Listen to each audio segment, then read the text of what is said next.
지금 미국에서요. 트럼프 전 미국 대통령 공화당 대선 후보죠. 오는 11월 미국 대선을 앞두고 최근 미국 정치권을 뒤흔드는 사건이 있었습니다.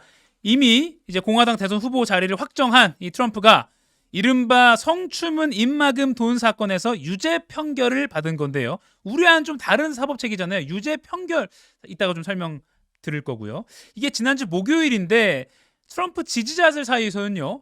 그 목요일 2024년 5월 30일은 미국이 죽은 날이다 이런 선언이 나오고 있습니다. 막 성조기를 거꾸로 건 곳도 있고요.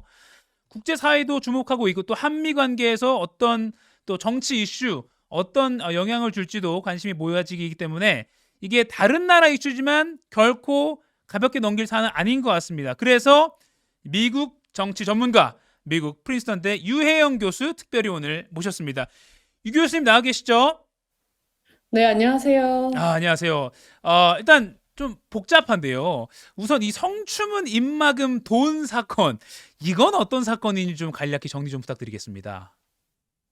네, 2016년 대선을 앞두고 트럼프 전 대통령이 성인 배우인 스토미 데니얼스에게 자신과의 관계를 폭로하지 않는 조건으로 입막음 돈 13만 달러를 지급한 게 핵심 이슈인데요. 예.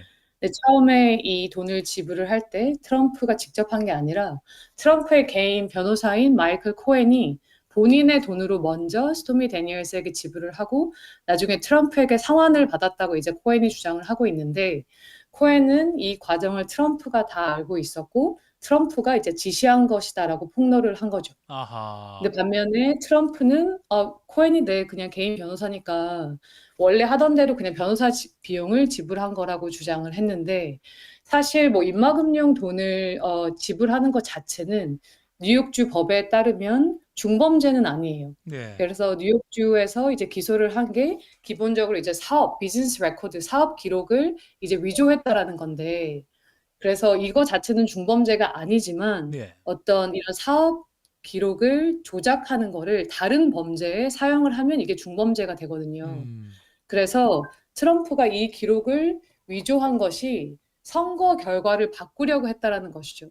단순하게 사업 기록을 뭐 위조해서 거기서 끝나는 게 아니라 이런 사업 기록 위조를 통해서 유권자들로부터 이런 사실을 알지 못하게 하고 그게 음. 어떻게 보면은 선거 결과를 이제 바꾸려고 했다는 그거 자체가 이슈가 돼서 이제 중범죄 혐의가 적용이 된 거죠. 예. 그러니까 단순히 뭐 과거에 여성 배우와의 관계를 막기 위해서 돈을 줬다의 문제를 떠나서 사업상의 어떤 A라는 목적으로 쓰겠다고 했던 돈을 B라는 목적으로 썼다는 그런 이유, 그리고 그게 정치적으로 유권자들을 속였다는 이유 등등 여러 가지 혐의가 얽히면서 뭐 34개 혐의인가요? 뭐 이에 대해서 지난주 시민들로 구성된 배심원단이 모두 이제 유죄 판결을 내렸다 이렇게 제가 알고 있습니다.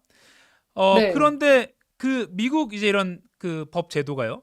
시민 배심원단이 유죄 판결을 내리고 나면 이제 판사가 그걸 일단 받아들고 이에 따라서 뭐 징역 몇 년을 할지 뭐 어떻게 할지 형벌의 수위를 정하는 거잖아요. 이게 그 단계가 남은 거죠. 네, 그렇죠. 이제 미국에서 시민의 배심원 역할은 이제 미국 헌법에 명시된 권한이자 의무인데, 네. 그래서 판사는 이 과정에서 이제 판결이 이루어지도록 배심원들이 판결에 도달하도록 이제 돕는 역할을 하고, 실제로 이제 판결이 났다는 거는 배심원 12명이 전원 합의를 했다라는 것이거든요. 아. 그래서 원래 한 명이라도 동의하지 않으면 hung jury라고 해서 이제 판결이 나지 않는 거예요. 근데 이번에는 사실 이틀 동안 배심원들이 수기를 한 뒤에 모두가 동의를 해서 이제 트럼프 전 대통령의 유죄 판결이 났는데 그런 다음에 이제 판사가 좀 이제 시간을 두고 형량 선고를 하는 거죠. 그런데 그 날짜가 7월 11일이라고 합니다. 판사가 이제 형량 선고를 한 날이 7월 11일인데 이게 또 이 날짜가 또 굉장히 미국 정치권에서 관심을 모으고 있다고요.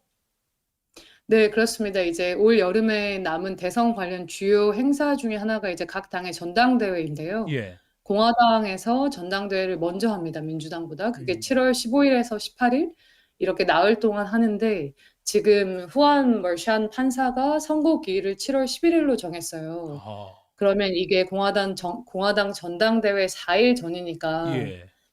그래서 뭐 이번에 판결이 나고 조금 시간이 있는 거죠.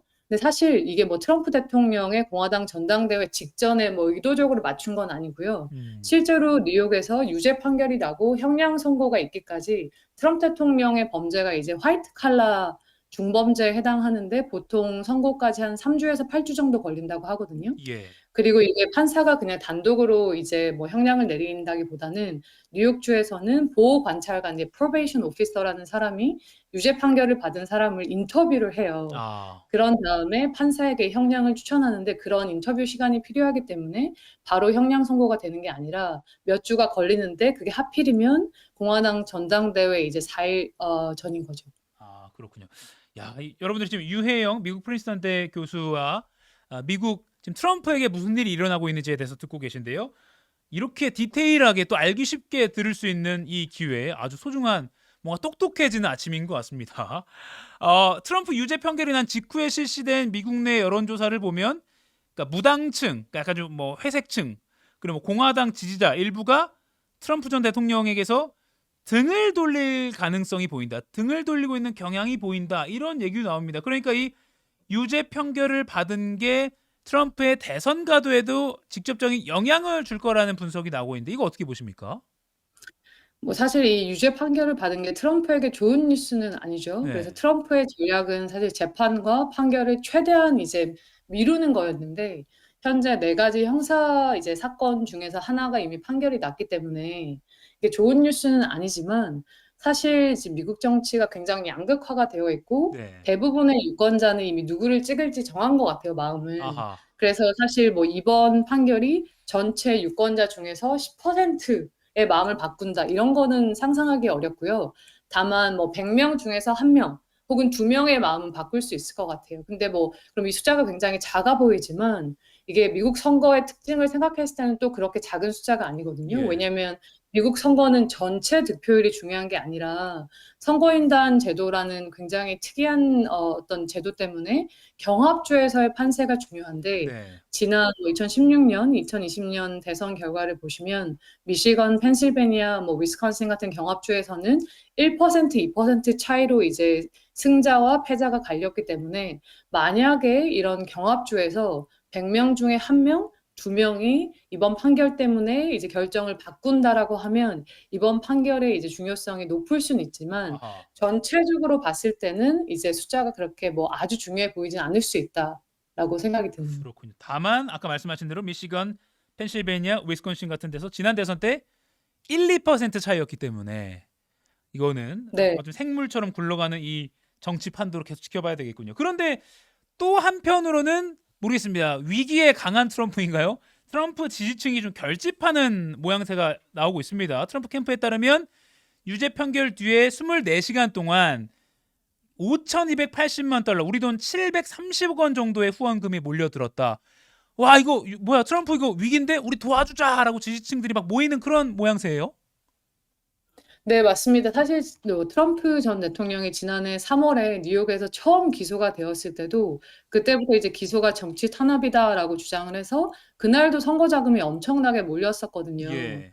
그래서 사실 이번 판결이 지지자를 결집하는 그런 효과는 분명히 있는 것 같아요. 다만 선거 자금을 내는 사람들은 사실 미국에서 소수에 불과하거든요. 그래서 아하. 전체 성인의 10%뭐 많이 잡아야 15% 정도가 선거에 이제 돈을 내는 후원을 하는 사람들이기 때문에 선거 자금을 내는 사람들은 이미 트럼프를 찍으려고 결정한 사람들이어서 아. 이번에 뭐 이렇게 돈이 많이 모였다고 해서 많은 사람들이 뭐 더 트럼프를 찍고 이런 건 아니고 이미 트럼프를 찍기로 한 사람들은 무조건 당연히 투표를 할 거고요. 다만 이번에 모은 돈으로 사실 트럼프 대통령이 바이든 대통령보다는 선거 자금 모금에서 계속 뒤처져 있었는데 네. 이번 이제 유죄 판결을 통해서 좀 따라잡을 수 있는 그런 계기를 마련했고 이 모은 돈으로 경합주에서 아직 마음을 결정하지 못한 유권자들의 뭐 마음을 사로잡을 수 있으면 어느 정도 뭐 미미한 효과가 있긴 하겠지만 음. 제가 봤을 때는 뭐 선거 자금이 많이 모였다고 해서 바로 트럼프 쪽으로 표가 가고 이런 건 아닌 것 같아요. 아, 그렇군요. 아무튼 계속 이미 바이든이든 트럼프든 지지할 사람이 딱 확정된 사람들은 이번 이슈가 별 크게 문제가 없을 것 같고 무당층 또는 부동층의 싸움이 되겠네요. 아, 네네. 그리고 다음 네, 질문 그렇습니다. 네네 드리면요. 우리나라는 이제 대통령 선거 출마하려면 예를 들어서 뭐 1년 이상의 징역 또는 뭐 금고의 선고를 받고 그 집행을 마쳤거나 그러니까 이제 뭐 형을 다 맞춰서 클리어 됐거나 이런 사람들만 가능하고 그러니까 이런 식으로 이번 트럼프 대통령처럼 뭐 유죄 판결이 나면 출마 자체가 안 되는데 미국 대통령 후보 자격은 이게 지금 트럼프 대통령 상황에서도 아무 문제가 없다면서요? 네, 그렇죠. 이제 헌법에 따르면 예. 유죄 판결은 뭐 후보로 나서는 것, 그리고 사실 뭐 대통령이 돼서 집권을 하는데 전혀 문제가 안 되고요. 어. 다만 수정헌법 14조에 따르면 국가 전복 행위에 가담하면 대선에 나오지 못하는데 지금 트럼프 대통령의 다른 기소권, 그래서 1월 그 6일 의사당 이제 그 난동 사건에 트럼프가 얼마나 가담을 했는지 이 판결이 대법원까지 가서 확정이 되면 아하. 만약에 거기서 유죄가 나오면 이제 그게 국가 전복 행위라는 게 증명이 되면 못 나올 수도 있지만 그것마저도 의회에서 3분의 2가 그냥 괜찮다라고 하면 상관이 없거든요. 그래서 이번 판결이 후보로서 뭐 캠페인을 하거나 대통령이 이제 당선되는 데는 전혀 사실 뭐 제도적인 제약은 없는 것 같습니다. 아, 그렇군요. 예전에 그 오바마 대통령 뭐 출생지 관련해서 오히려 그러니까 미국 대선 입후보는 뭐 미국에서 몇 년 오랫동안 살았냐, 그다음에 뭐 출생이 미국 본토였냐 뭐 이런 게 문제인 거죠, 오히려. 그렇죠. 이제 미국에서 태어났어야 되고 예. 나이가 이제 뭐 어느 정도 이상이 돼야 되고 대통령에 나오기 전에 14년 정도 이상을 미국에 살아야 된다는 이 세 음. 가지 조건만 만족시키면 누구든 대통령에 나올 수 있거든요. 예, 그렇군요. 그러니까 지금 트럼프처럼 죄가 문제는 아니나 다시 말씀드리면 2021년 1월 6일에 그 의회를 점거했던 그 사건이 국가 전복 행위로 지금 재판이 진행 중인데 이게 조금 관건이긴 하나 이것도 의회가 이거에 대해서 법원이 유죄라고 해도 의회가 괜찮다, 3분의 2가 괜찮다면 이것도 그냥 통과가 될 수 있다 이 말이군요. 네. 어허. 의회가 3분의 2가 괜찮다고 한다는 그 과정이 있는지는 저도 몰랐는데 굉장히 여러 번 이렇게 좀 완충을 할 수 있는 그런 단계가 남아 있군요. 그리고 트럼프가 어제 한 발언도 논란입니다. 만약 다음 달 11일에 이제 징역이나 뭐 가택 연금형이 나오면 어쩌겠냐 이렇게 언론 질문을 받자 트럼프가 대중이 그걸 참을 수 있을지 모르겠다. 대중이 받아들이기 힘들 것 같다. 어느 시점에는 한계점이 있을 거다. 이런 식으로 말했습니다. 이게 곧 방금 말씀하신 그 2021년 1월 6일 의사당 점거 사태를 암시하는 것 아니냐. 이런 분석까지 나오고 있는데요. 이거 어떻게 보십니까? 이제 뭐 트럼프의 나이, 범죄 경력이 지금까지 없었다는 점을 고려했을 때 네. 제가 봤을 때 트럼프가 징역형에 처해질 가능성은 좀 낮은 것 같아요. 아하. 근데 다만 지금 트럼프 대통령에게 남아있는 가장 강력한 무기는 지지자들의 결집인데 그런데 만약에 트럼프 대통령이 이런 뭐 징역형이 나와서 지지자들을 이렇게 부추겼다. 그래서 뭐 2021년 1월 6일 의사당 점거 폭동 사태와 비슷한 일이 일어나면 뭐 자기 지지자들을 결집하는 역할을 할 수 있겠지만 동시에 무당층 유권자, 민주당 지지자들의 표는 더더욱 멀어질 것이기 때문에 네. 제가 봤을 때는 이제 트럼프 지지자들이 더 이렇게 폭력적으로 만약에 이거에 대응을 하면 트럼프 대통령이 오히려 당선되는 데는 마이너스가 되지 않을까라는 생각이 듭니다. 아하, 그렇군요. 지나치게 과해지면 이러면 우리 미국 민주주의 괜찮은 거야라는 우려가 또 쌓일 것 같기도 하고 그러다 보면 뭐 무당층이든 또 이거에 대한 우려하는 사람들은 트럼프를 멀리할 수 있겠다 이렇게 생각도 드네요.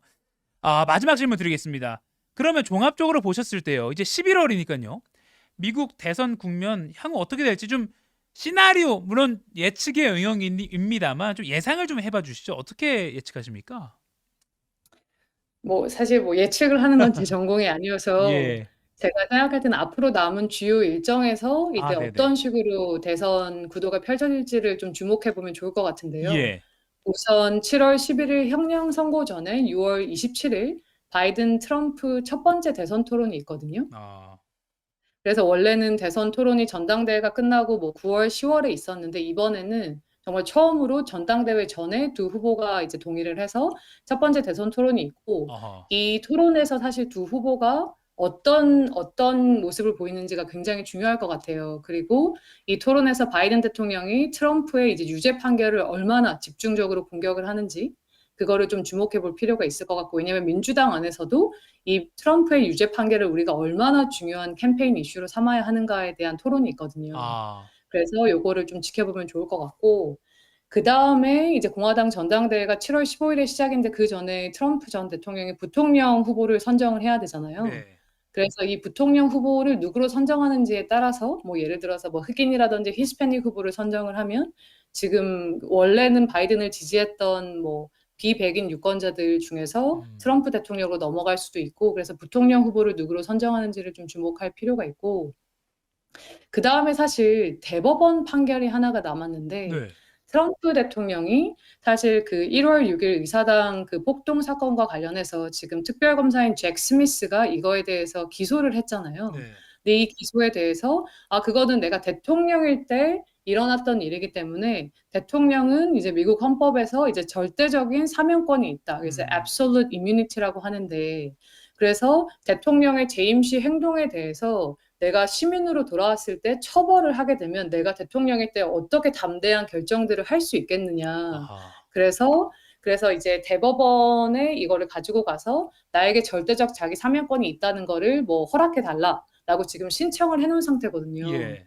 그래서 대법원이 지난 4월에 이제 구두 변론을 트럼프 측과 잭 스미스 측에서 듣고 아마 이거에 대한 판결을 대법원 임기가 보통 6월 말에서 7월 초에 끝나고 10월에 다시 재개가 되거든요. 네. 그래서 대법원이 아마 이거를 10월까지 가져가지 않고 6월 말이나 7월 초에 판결을 내릴 거예요. 근데 여기에서 트럼프 대통령에게 절대적인 자기 사면권이 없다라고 하면 이번에 유죄 판결을 받은 것처럼 트럼프 대통령에게 굉장히 불리한 예. 상황이 될 거고 만약에 뭐 어느 정도 사면권이 있다라고 하면 사실 1월 6일 이제 폭동과 관련해서 트럼프 대통령을 기소할 수 있는 권한 자체가 검찰에 굉장히 제한이 되기 때문에 네. 트럼프 대통령에게는 굉장히 유리한 상황으로 전개가 되겠죠. 근데 음. 크게 보면 사실 미국 정치의 구도를 봤을 때는 선거 11월 5일까지는 큰 변화는 없다. 그래서 누가 돼도 사실 이상하지 않은 선거이고 지금 정말 50대 50이어서 앞으로 제가 말씀드린 이런 세 가지 정도의 큰 이벤트들이 어떻게 진행되는지를 보면 그래도 마지막에 어느 정도의 방향을 알 수 있지 않을까라는 생각이 드네요. 아하, 그렇군요. 이번에 관전 포인트가 아무튼 전당대회가 이루어지기 전에 6월 27일에 바이든과 트럼프의 대선 토론이 있다. 이거 굉장히 피튀길 거고 왜냐하면 7월에 그 이른바 성추문 입막음 돈 사건 형량이 내려지기 전이기 때문에 민주당이 어느 수위로 요걸 트럼프를 공격할지 이것도 좀 관전 포인트 같고요. 아까 말씀하신 대로 그 대통령의 절대적 사면권을 인정하느냐 안 하느냐 요걸 두고 또 하나의 대법원의 판단이 남아 있고 그리고 그러니까 그 부통령 후보 그러니까 트럼프 대통령이 러닝메이트가 또 유색 인종이 될 것이냐 히스패닉이든 뭐 흑인이든 누가 될 것이냐 등등 요 정도의 관전 포인트를 갖고 보면 앞으로 미국 대선 뉴스를 크게 틀리지 않게 저희가 잘 이해할 수 있을 것 같습니다. 물론 이게 관심이 아주 없는 분들에게는 이게 A부터 무슨 소리야 ABC부터가 어려울 수 있지만 조금씩 기사를 그래도 국제면에서 찾아보셨던 분들은 오늘 유엔 교수의 이 설명이 굉장히 흥미롭고 그동안에 좀 곳곳에 있는 빈틈 약간 물음표들이 좀 해결되는 느낌을 가질 수 있지 않으실까 기대를 해보면서 요것도 다시 보기도 올라가니까요 많이 공유해 주시면 좋겠습니다. 바쁘신 아침에 이렇게 연결 응해 주셔서 감사합니다. 정말 저도 알기 쉽게 또 많이 배웠습니다. 미국 프린스턴대 네. 유혜영 교수였습니다. 교수님 다음에 또 이런 사안이 있을 때 한번 바쁘시겠지만 연락을 드리겠습니다. 네, 알겠습니다. 네, 고맙습니다. 유혜영 교수였습니다.